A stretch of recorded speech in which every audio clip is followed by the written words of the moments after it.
From the mayor's office above the boathouse on the east shore of Spoon Lake, it's Garage Logic with Chris Reavers manning Technology Corner, Kenny Olson from the Krabby Coffee Shop, John Haidt in the newsroom, and of course, the Rookie. Here is your flashlight king, fireworks commissioner, and the keeper of common sense, your mayor, Joe Soucheray. Charnel Investment Consultant brings you this Garage Logic episode. Call Josh at 952-925-5608 for a free 48-minute consultation. Hi, Tom. Well, hello. This is the deputy mayor, a deputy mayor. I understand you had a different deputy mayor in yesterday. Is there truth to that? Yes, and she's a lot better looking than you are.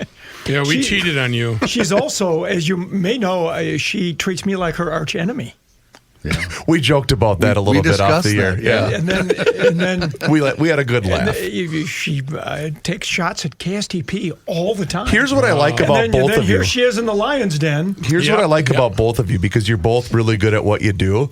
But it's fun where it's almost like watching, a Yankees-Dodgers game where it's two elite teams and they still just want to battle. It's kind of fun. Except that it's very one-sided because I never initiate anything. I don't. Switzerland. Welcome to Switzerland. No, I pay attention. I pay attention to what I do and what our job is, and then people will take shots at us for doing it the way we do it. We're the lamestream media, the mainstream media. What's better to get ripped? Empire. Is it better to get ripped by a fellow journalist, or is it better to get ripped by anonymous Twitter handle users? It's all nonsense. It is all equally nonsensical. Gotcha. I don't initiate anything. I only respond, and now I even respond less than I did. I have the mute button on X has become my friend. Yes, it has. You can you mute said people. You don't initiate anything, you only respond? Yes. Sounds like Kenny at a key party. That's not true, Tom. What? John, I'm not 100% certain what that means. John will give you the answer for dealing with Twitter. Go ahead, John. Yeah, How you do I'm it? just glad to see that Johnny and Kenny are here, because when I filled in 4th of July week, it was like they had those shots up, but there were just tumbleweeds. Should I show him my shirt again, Kenny, so he can see where I was? Yeah, he was in Mandan. I was at my 50th high school reunion that week. That's pretty cool. Yeah, so. And how dealing with Twitter, though, John, how did you do it? Twitter, well, I just said goodbye about, 8-9 months ago, and I don't deal with it at all. It's gone. Gone. You gone from X? From Twitter? I'm gone. I'm gone from Well, X. there's a lot of people who are gone, and some people who are on X are gone. That would be me. If you know what I'm saying. I do know. I mean, they're out there. To the point where I had to point out to Johnny the wonderful tweet I had sent out this morning that basically captured our group text from this morning, where I said, well, this is pretty much us. I sent out a group to remind the fellas that we got an 11 a.m. start time, and here's what happened. Johnny Haidt responds first. High maintenance TV guy Hauser follows suit. MSP Traffic leaves the conversation, and Rookie never responded. No, yeah. I told you not to text me ever. I don't respond to text. That's us in a nutshell. True to form. Has Rookie not responded to this very moment? If you moment? called Rookie right now with him sitting next to you, he might get back to you on Wednesday. I'm not going to answer for sure. He's trying to do a show right now. I'm turning down my volume, to tell you the truth. You know what the secret with Rook is? If you text him something about food, because I do that often, and he gets back to me really quickly. Yes. Really quickly. What I do with you with your roast the other day. And 100%. And by the way, Rook, I got to give a quick shout out because these guys are awesome. This place is, Kenny, remember, what was the year that you drove through Lonsdale on one of the Dum Dum runs back from Indy? Wasn't it Lonsdale? I don't. Highway 19. So yesterday I was in the area. These guys are great. They're GLers. It's called Smoke. It's right off 19. It's a barbecue joint. Ooh. I got burnt tips, and I got grilled cheese for the kiddo, and they made me smoked turkey corn chowder. That sounds really good. So you got yourself it's just called Smoke. It's right off 19. On a January day. It's really, really good. Anyway, but I thought food would be a good. And where is it? It's in Lonsdale. So it's a hike from the metro, but there's great places outside of the metro to go grab a bite, man. Hell yes. And that's one of them. That place is awesome. Now I am multitasking today. I don't know if the town council or if the GLers can see, I have a live feed of the Nicole It looks like Mitchell. you're stock trading. Yeah, doesn't it? Look at that. You want to see where I'm investing. How's my that ill-gotten Zillow gain? stock doing today? Is it Zillow up? The prosecution is in the midst of giving their closing argument, and I can just summarize a couple of things they have said, because I know how closely all of you have been following the trial, but they spent hours yesterday building up the sympathy and the family dynamics and the drama to explain why Nicole Mitchell broke into her. And by the way, you don't have to say allegedly broke in. She admits she broke in. It's a question, was it burglary or was it a welfare But check? she's changing her story now, isn't she? We'll That's- get to that's that. what they're- Okay. That's what they're saying in court. The Okay. defense says not so much, but How often do people do welfare checks at 3 o'clock in the morning dressed as the cat burglar? well, there are no available statistics on that. I see. There's not enough information. You or can posts. find a lot of stuff on Google. I would bet even the GLers out there cannot find. What is this a matter of, Tom? Just from a sentencing standpoint, I mean, are we talking about a significant amount of years being the difference between the two, or what is the? You mean for the sentence? Correct. Yeah. For the felony burglary, first degree burglary, that is a maximum of 20 years in prison. Oh wow. Okay. For the possession of burglary tools, I think it's 2 to 3 years. Either way, if she's found guilty of either, she's not going to get the max of either one of those. Sure. The bigger problem would be her standing in the state Senate. She would not be automatically disqualified from serving in the state Senate, even with a felony conviction, but she would face another ethics hearing where I'm certain there would be calls again for an expulsion vote by the entire Senate. That would require, first of all, remember the ethics panel is 2 Democrats, 2 Republicans. It would take a majority on that committee, so 1 Democrat would have to peel off and say, yes, they should go to an expulsion vote. Then if it goes to the full Senate floor, then it has to be a vote, a 2/3 majority to expel her. To my knowledge, no one has ever been expelled from the Minnesota legislature. When they were on that precipice, they have generally resigned. And with integrity. Well, that's what's left of it. What's left of the integrity, yes. Do you see any Democrats turning on her and voting to it?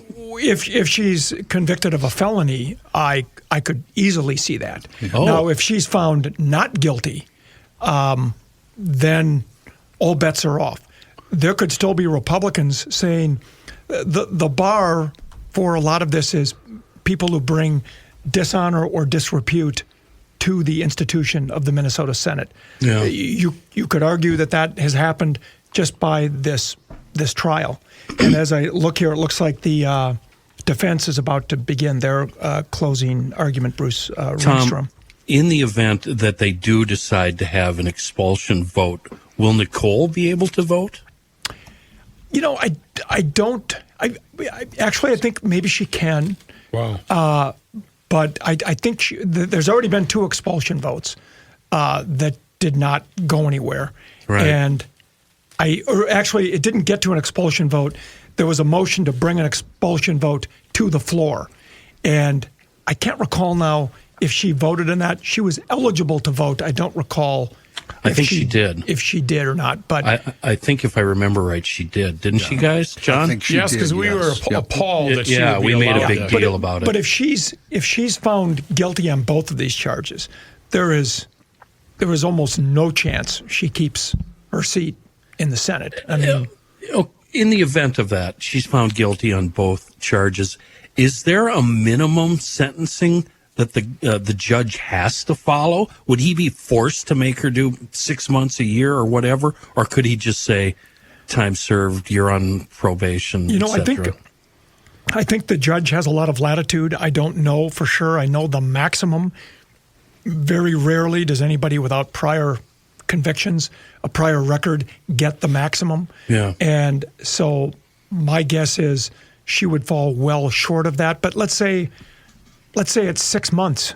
How can you serve in the Minnesota Senate? Yeah. Now, I know you can vote remotely these days, but that's pretty remote. That would be a first, wouldn't it? Well, absolutely. Cell as far block as I know, C. in Minnesota. Right. And how often do they have to give you special privileges to have a computer and have, like, say there's like a 8-hour session of the Senate? They're not going to let you. No. Do prisons usually have good Wi-Fi, or like do they have very secure passwords? They do have Wi-Fi. You'd be surprised. What is your experience, Tom? Tom, I'd be on Marketplace looking for cars if it was me. They've got cable. They have color TV. Color. Wow. Yeah. Wow. Or a nice pickaxe. So you said prosecution is giving their final. Yeah. Well, now the defense just started theirs, so they could wrap it today. Oh, yes. No, I will be surprised. Let's see what time. I would be surprised if it's not to the jury by lunchtime, so by noon or so. The prosecution started at 10:52, and they were already done by about 11:15, so they took about 20 minutes, and that included replaying some body cam video and the initial call to the dispatcher. And I can't hear right now. During a break, I'll tune into the defense and hear what. Do we have a stringer or a camera up there? Yeah, we have a. This is a rare case of cameras. Do you want to send it to me and I can patch it through the board? You can't because it's it can't be broadcast. Gotcha. For until 15 minutes after the happens. fact. Gotcha. That's why it's. In fact, if people are wondering why aren't you live streaming this on all your websites. That's a stipulation the judge put in, so we have to wait 15 minutes before we can play it. I thought it was because you're lame stream media, Tom. Yes, well, that's always that's what I read on Twitter anyway. So we're not able to do that, but I can watch what I can say that her defense attorney is using a lot of demonstrative hand gestures, gesticulating. I think is what they call that. Yeah, I said gesticular. I did not say testicular. Thank you. Rookie. Thank you for articulating. Rookie looked up when he heard "cular," and he thought, wait a minute, what? Thank you for articulating. My pleasure. We're going to take a break, and I'll give you an update on what the defense attorney is saying when Garage Logic continues.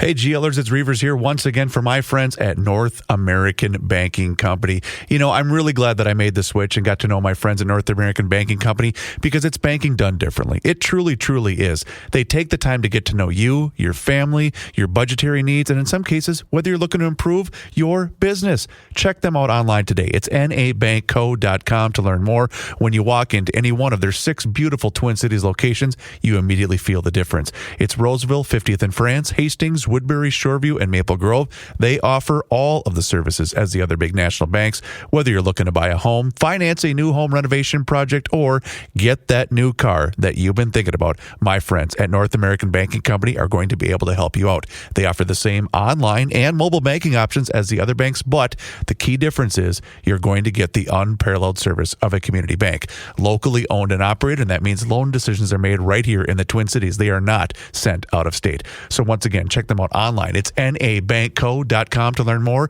It's banking done differently. North American Banking Company, member FDIC, is an equal housing lender. Yeah, I want to make it time and temp. Well, what do you got there, Rook? Time and temp. About 75 degrees and time's about 11:22. Here's Tom Hauser. The man can do weather. It's predictions, traffic, dad jokes. Wait, not traffic. You are like a Swiss Army knife. Is there anything you can't do? Get to the airport. Show up on time. Like a Swiss Army knife. Dang it. Shots fired. Dang it to my eye. That was not even set up, Brooke. I just ask a legitimate question, and all of your colleagues jump in. That would be funny, Kenny. That was a big enough softball. The rookie audio Swiss Army knife. That would be pretty damn funny.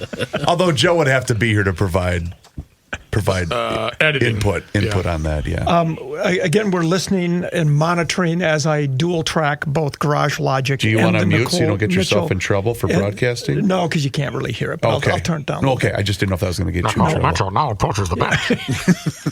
An interesting thing from the prosecution was that he reminded the jury, you are not to allow sympathies to influence your decision of guilt or innocence or guilty or not guilty.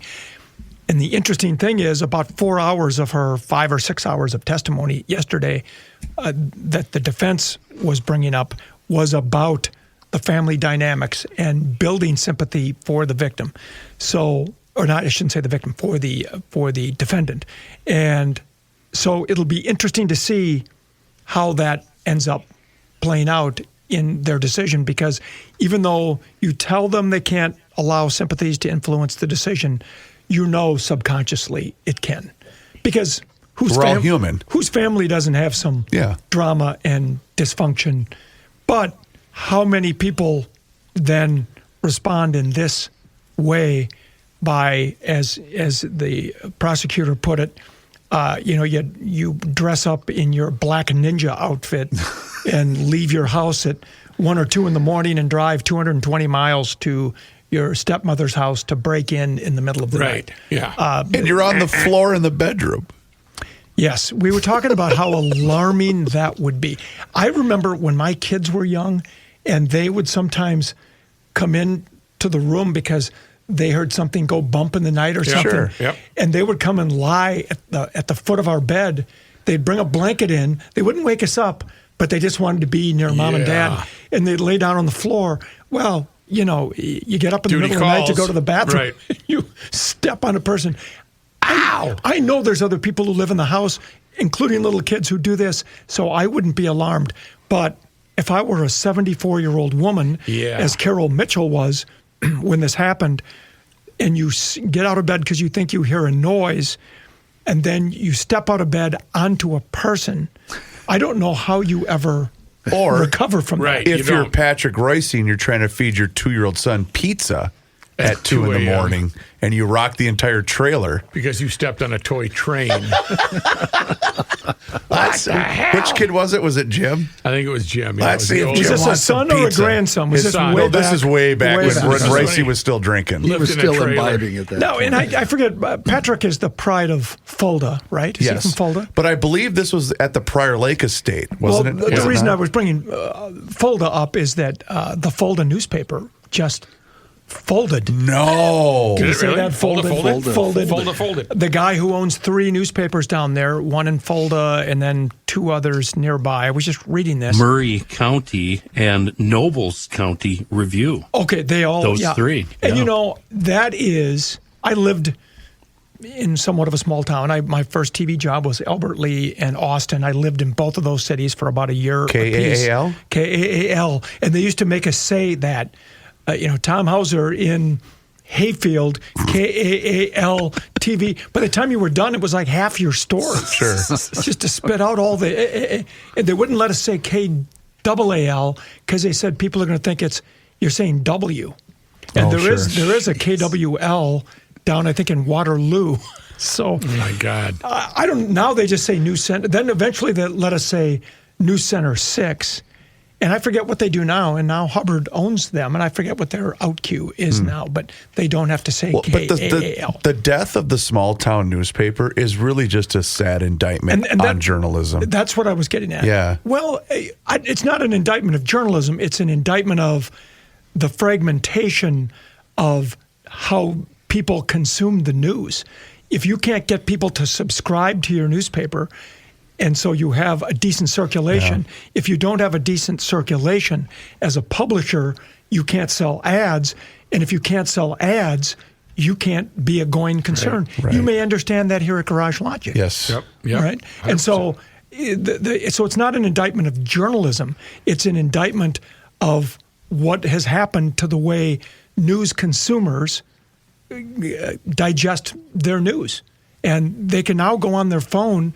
Why do they need, what was the name of the Fulda paper? Do you see it there? The Fulda Free Press. The Fulda Free Press. Well, it turns out you probably had to pay for a subscription to get the free press. Right. Now they can go on their phone and, plug things in. The problem is, for the folks down in Fulda, sometimes the news they would get about what's happening in or around Fulda or Nobles County or wherever was coming from those newspapers.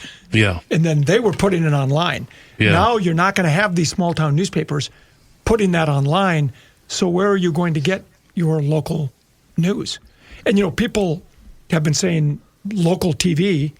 I think Liz Collin might be one of these people who says we're a dying breed. We're never going to, and network TV, it's all dying. Networks, that's an open question. But in terms of local TV, if we don't go cover the Minneapolis City Council or Minnetonka City Council or Woodbury City Council or Hudson, Wisconsin, who's going to cover that? CNN is not going to come here and cover those things. Right. So we're always going to be viable. How we deliver it is an open question. Is it going to be on demand only? Maybe I could envision a day when there isn't a 4:35, 6, and 6:30 traditional newscast.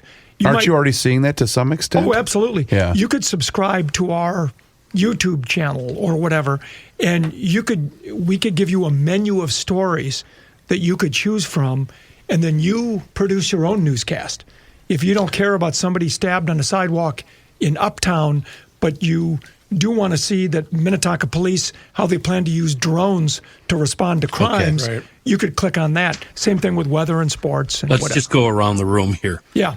I personally hate that, but I really want to know what John thinks about that. John, would you do that, or would you prefer it given to you traditionally? I would prefer traditionally, only because I'm around Tom's age, and I started in TV news actually for the first 5 years of my life, my adult life. And the other thing when we talked about newspapers, it's not just the small town ones, the big ones too are having issues. And I also prefer reading a newspaper. And everybody says, well, it's not immediate. You don't get, I'm sorry. It's a habit. It's just a creature habit. I run to town every day and buy a newspaper. Yeah. I hate everything I read, but every day I throw another $3 out and buy a newspaper. I get the newspaper delivered to my driveway every day. It's something my parents did and I've always done. So, Tom, I'm a news consumer, and I prefer reading it in a hard copy. I don't want to be lugging around a laptop or reading everything on this tiny little screen. Yeah. I like to be able to, at my leisure, with a cup of coffee out on the deck, without having to worry about internet connections or anything, just read the paper. The Fulda Free Press traces their beginnings back to 1880. Wow. Now, when I read this story today, not knowing anything about it, I have a lot of opinions. Thank you for the snicker. Okay. And my opinion is why. Do we have a breaking news sounder? Yeah. I don't know anything about it, so I have very strong feelings. Why can't the Fulda Free Press, the Murray County News, and the Nobles County Review all combine? The same guy owns all three of them. Combine, become one newspaper, come out every week on Wednesdays. And do not make any of that available on the internet. I can somewhat help you, Ken, because I think that this happened with my hometown paper, the Faribault Daily News, and the Owatonna Free Press, and I believe that there's one more where that's basically what they did. It's the same publishing house that runs all three of those newspapers. I can't remember the third one.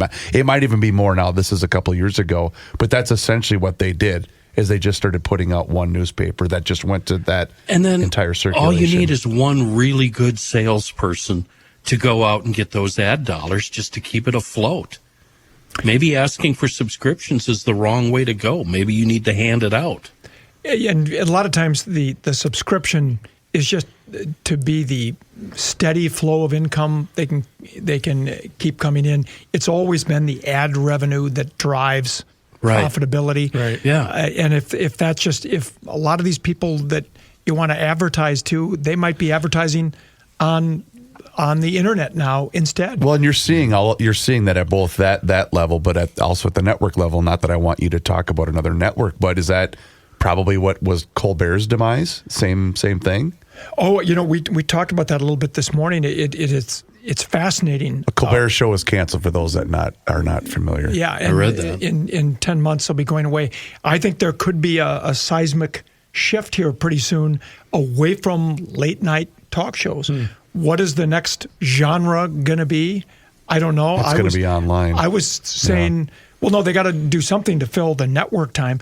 I could see maybe edgy late night game shows because game shows are not that expensive to produce. That's why you're seeing a lot of them. Because the labor's pretty much free when it's just people showing up to play. Well, they bring in Michael Strahan, like on ABC. He's already under contract for Good Morning America. I'm sure he gets paid extra to do this, but it's a lot cheaper than a series, a production with a bunch of actors and all that. And here's another sign of the times. I don't know if you guys caught this, but do you remember Howard Sinker? Yeah, he used to be at the Star Tribune, and Absolutely. I think his last job there before he left was the digital editor. And I follow him on Facebook, and he says, this week's Sports Take includes news that the Star Tribune has decided not to staff the 2026 Winter Olympics in Italy, which will mean no on-the-scene coverage locally of men's and women's hockey, curling, and Nordic skiing superstar Jessie Diggins, etc. That is a sign of the times, because the newspapers, I have always marveled at what appears to be an unlimited travel budget. Yes. Yeah. I mean, Patrick can tell you about this. Sure. Yeah. Jim Souhan, all these. In the heyday, they were going two or three to the guys. Masters, the Indy 500, the Kentucky Derby, and I'm going, it's all on TV. Can't you just cover it from TV? But you don't get the Gotta have an angle. You don't get the local stories. And in the Winter Olympics, you have a lot of Minnesotans going there. And I even know, I forget which network is it NBC that, yes, usually. that carries it? Yeah. Even like local NBC affiliates have been sending fewer and fewer people there. I don't know if you guys remember, this was a few years before I started at Channel 5, when ABC had the Winter Olympics in 1988 in Calgary.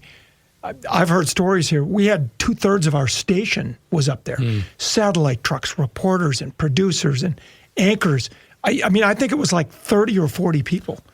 That just doesn't happen anymore. Now you're lucky if you can get a reporter and a photographer to go there. And now the Star Tribune is not going to staff it, according to Howard Sinker. And I assume he's got good sources at the Star Tribune. And so, as either John or Kenny was saying, that's a sign of the times about how big newspapers are also struggling. Mm-hmm. Yeah. So I don't know where it goes from there. Go ahead, Johnny. Tom, do you think, because you're a journalist, I'd kind of like your view on this, do you think the Colbert thing is actually just a straight financial thing, or do you think the CBS thing had anything to do with it? Yeah, I do. You mean, the settlement with Donald Trump? And him going on the air this Tuesday saying, well, let's call it what it is. It's a bribe. Well, I will believe it was more political if they do, in fact, not only, that they end the show, end the franchise, that they don't 6 months from now go, we've decided we're going to keep the show going, but we're just going to have a different host. Yeah. Then I will believe it was political. But I have heard stories, including from our local CBS affiliate, that is, part of the Paramount CBS network. And they're in some sort of a merger sale thing now. Everybody is trying to tidy up the bottom line. Spend as little money as possible to make it more attractive for the sale.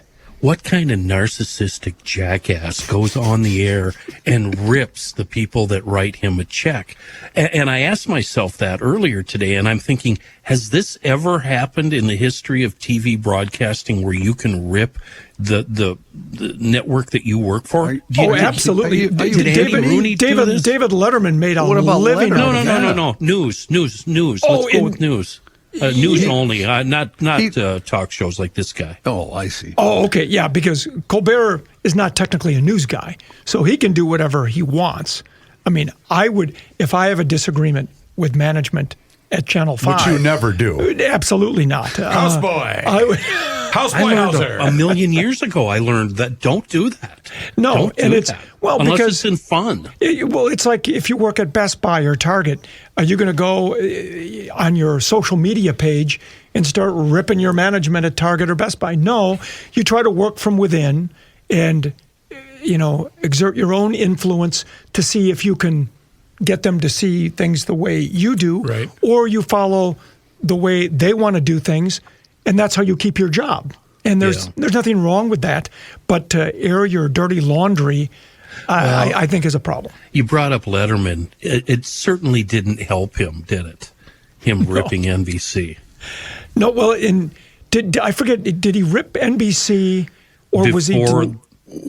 Or did he rip CBS? I know he ripped CBS a lot. No, he ripped. NBC was purchased by whom? A big General Electric. General Electric. GE. He used to go after GE. Yep. He actually went to their headquarters and got thrown out because he went to confront them. Yeah. And the security guards basically threw him out of the front. And John, was that before or after the Leno fiasco and the Tonight Show that fiasco? Was before. Was the Leno fiasco. Okay. Yep. Yeah, when Leno was picked to replace Johnny Carson. Yeah. Right. Yep. Yeah. That was pretty fun, though, when he basically just made it a nightly segment on his show going after Jay. That was pretty fun, wasn't it? Well, it was fun for us, but I suppose. And when he was going after GE, I was amused. I do like when people take on the powerful, but you've got to be prepared for the consequences. If the powerful in question also signs your paycheck. Yeah. Now, some of these guys, Stephen Colbert, how many millions of dollars has he made doing this? You feel, Kenny, you mentioned narcissistic.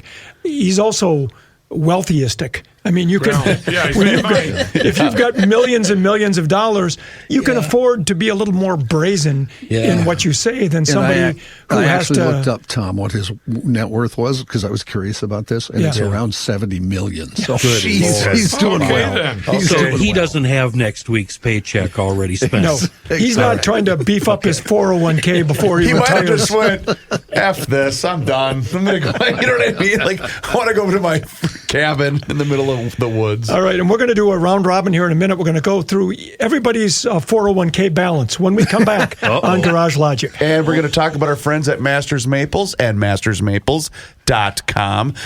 So many GLers have been sending in so many great emails, so thank you very much for supporting the brand of mastersmaples.com. And here's the thing, ladies and gentlemen, it's not just the best 100% pure maple syrup that Minnesota has to offer. Yes, of course, that's phenomenal.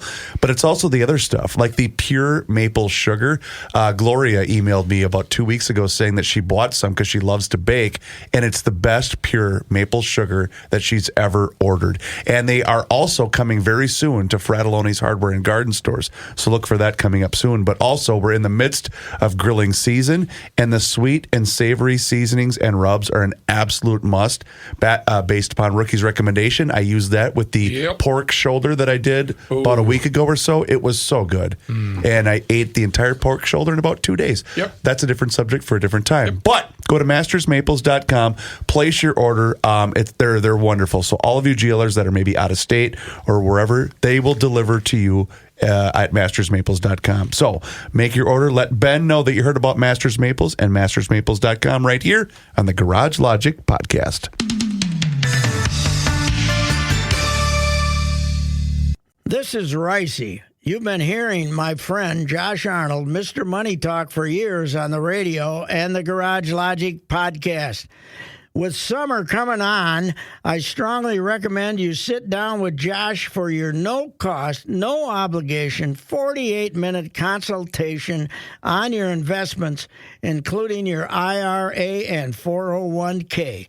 You can benefit from Josh's years of experience navigating different market and economic conditions, and he'll always give you straight talk, not sugar-coated advice. Give Josh a call now at 952-925-5608 and book your no-cost, no-obligation 48-minute consultation. 952-925-5608. You'll be glad that you did meet with Josh, and tell him that Ricey sent you.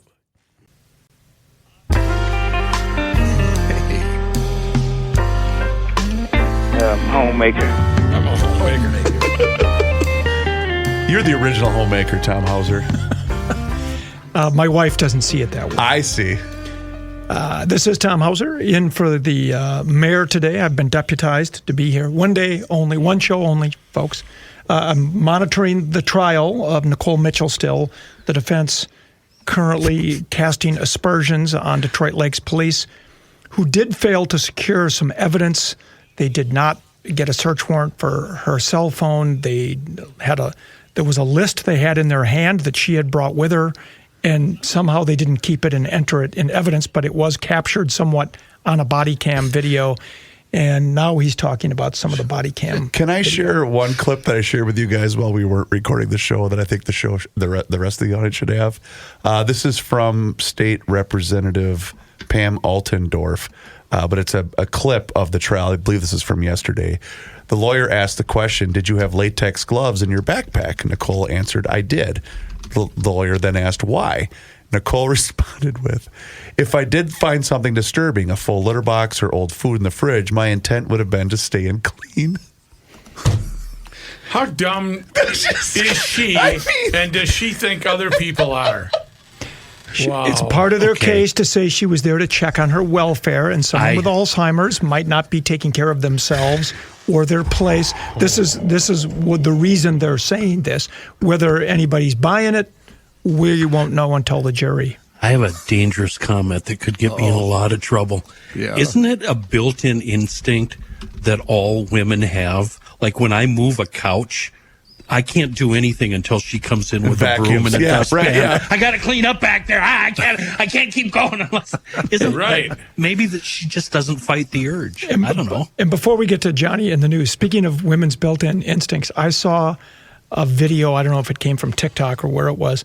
A man and a wife pull up to a Target, and you know how I don't know how any of your significant others are. The women are about Target. My wife can go in looking for detergent and come out with a pair of pants and pliers and all kinds of stuff. That's me at Fleet Farm. But yeah, go ahead. but they pull up, and the guy rolls down his window, and somebody from Target comes and hands him the bags of stuff, and she's like looking at him, go, what are you doing? He goes, well, this is all the stuff we had on our list, and I ordered it ahead of time. We just got to pick it up, and now we can go home. She's going, no, we got to go in. We got to go into Target. She's like Dustin Hoffman in the Graduate going, no, against the glass. It was like there's a magnetic pull into Target, which I have never understood. I feel that way about brew pubs, I suppose, but not about Target. So, anyway, time now. Do we have any news left? Well, Johnny Hyde in the news. Johnny. Thanks, Tom. North American Banking Company brings us this news. Tom, I was curious when you were talking about a list that was part of the evidence thing. So she had like a scavenger hunt list of stuff she wanted to grab and leave? Well, no, she claims it was a list of things she was there to check on. The problem is we don't really know what was on the entire piece of paper because all we have is the police officer looking at it. His video body cam is picking it up, and you can read the portion that's on camera. We don't know what else was on there. Possibly it was critical. It could have been critical evidence saying, I'm looking for ashes, I'm looking for a red flannel shirt, but we're never going to know because nobody knows what happened to that. Box of oatmeal cream pies. And whatever. Litter box. Classic. 2 years probation is being served by a pickup truck driver who disobeyed a school bus warning signals and nearly slammed into the bus that was stopped on a snowy Iron Range County road late last year. 60-year-old Keith Bargel of Tower was charged in St. Louis County District Court in April with failing to stop while passing the bus on the passenger exit side. That's a gross misdemeanor. He's also charged with misdemeanor property damage in connection with a mailbox he took out on December 20th while avoiding a collision on Highway 169 near Virginia. On Wednesday of this week, Judge Michelle Anderson dismissed the property damage count, imposed the probation under what is called a stay of adjudication. That means if he abides by the terms of the unsupervised probation, the charge will be dismissed and the conviction removed from his record. His probationary terms require he remain law-abiding, take part in driver's ed courses, pay restitution in an amount yet to be determined, and pay $575 in fines. Bargel had kind of a weird excuse for all this. He said, I tried to stop, but there was a metal coffee cup stuck underneath my brake pedal. He also pointed out the payment was slick at the time. He said he probably should not have had his cruise control engaged. Court records in Minnesota show that Bargel's driving history includes 3 convictions for drunken driving, 3 for driving with a canceled or revoked license. His license was valid at the time of the close call. The video is very disturbing. Have you seen it? Yes. It's Yes. Yeah. I don't know what to make of why he did it, but boy, slow down around school buses. It's pretty simple. A story that Mr. Olson alerted me to just moments before my newscast, which is kind of fun. Eden Prairie is launching its own city-branded THC gummy and wants the residents to name it. The purple-pink mixed berry-flavored gummy will come in packs of 10. Retail for $19.99 at Eden Prairie liquor locations this fall. What do you got, Chris? I'm going with, in the vein of all of us here at GL, the Dum Dum Gum Gum.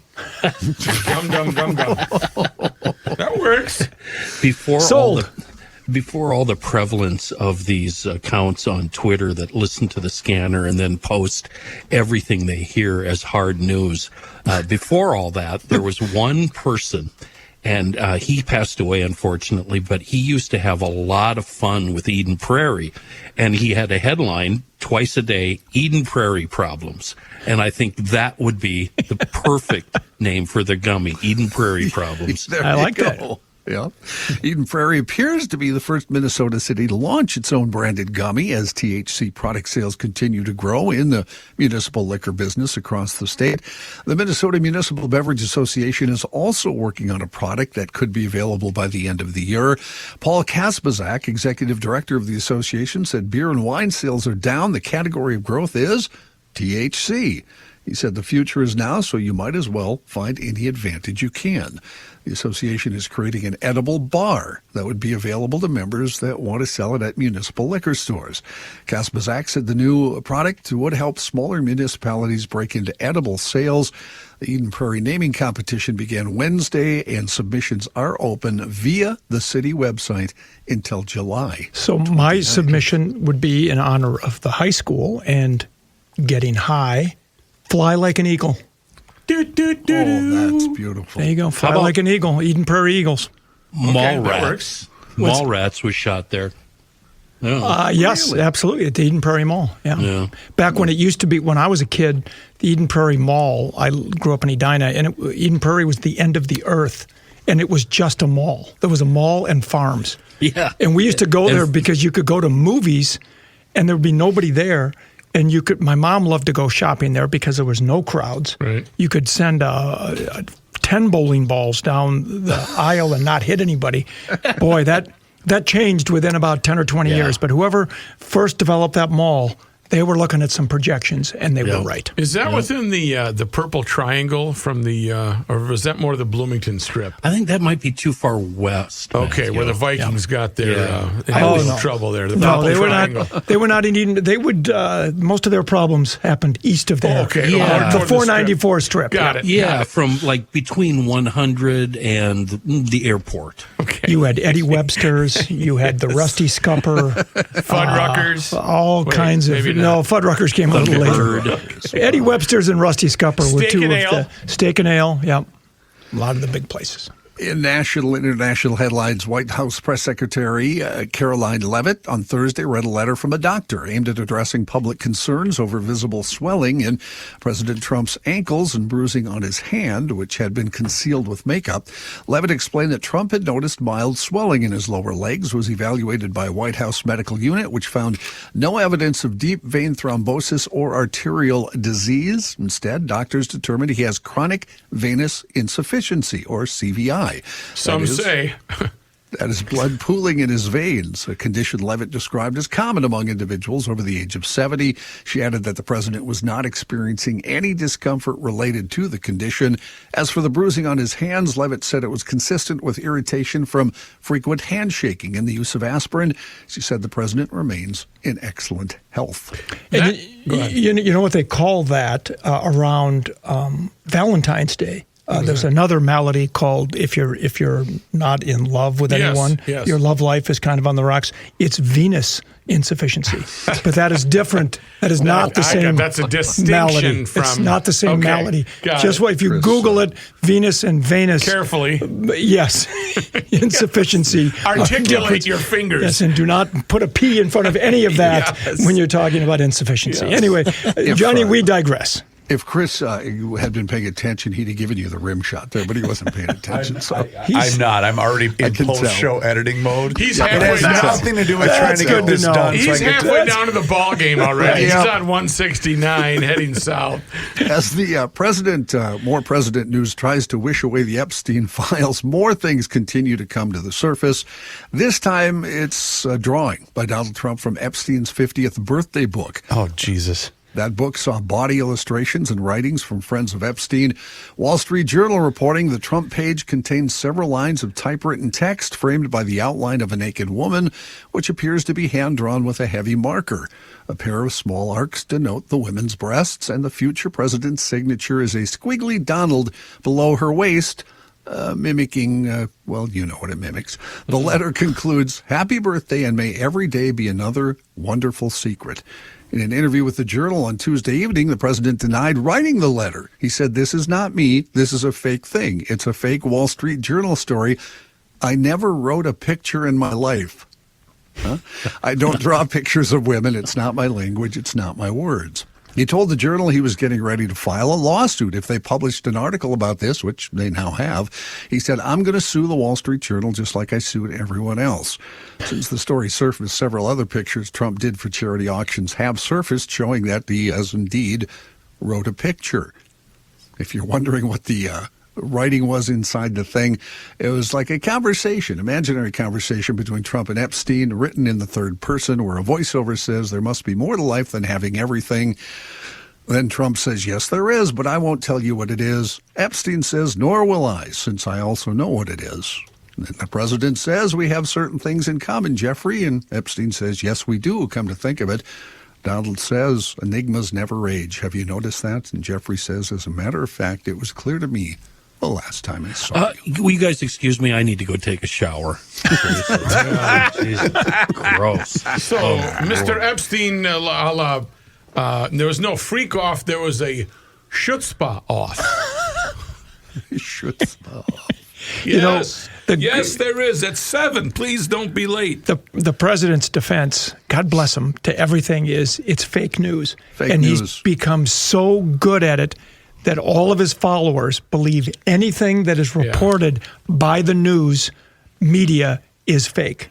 And so that is one reason why it's very hard to ever have a political debate, ever have any reasonable political discourse, because they will always just say, that's fake news. And since you referred to our good friend, Mr. Money Talk, Josh Arnold, Josh, give us your hottest stock tip for the week. Mexican Coke.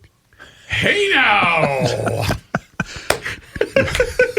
Just be careful crossing the border. He's referring to the fact that Coca-Cola decided to go to sugar cane. And because he's 100%, the Mexican Coca-Cola is spectacular. Well, because it's real sugar. It's real.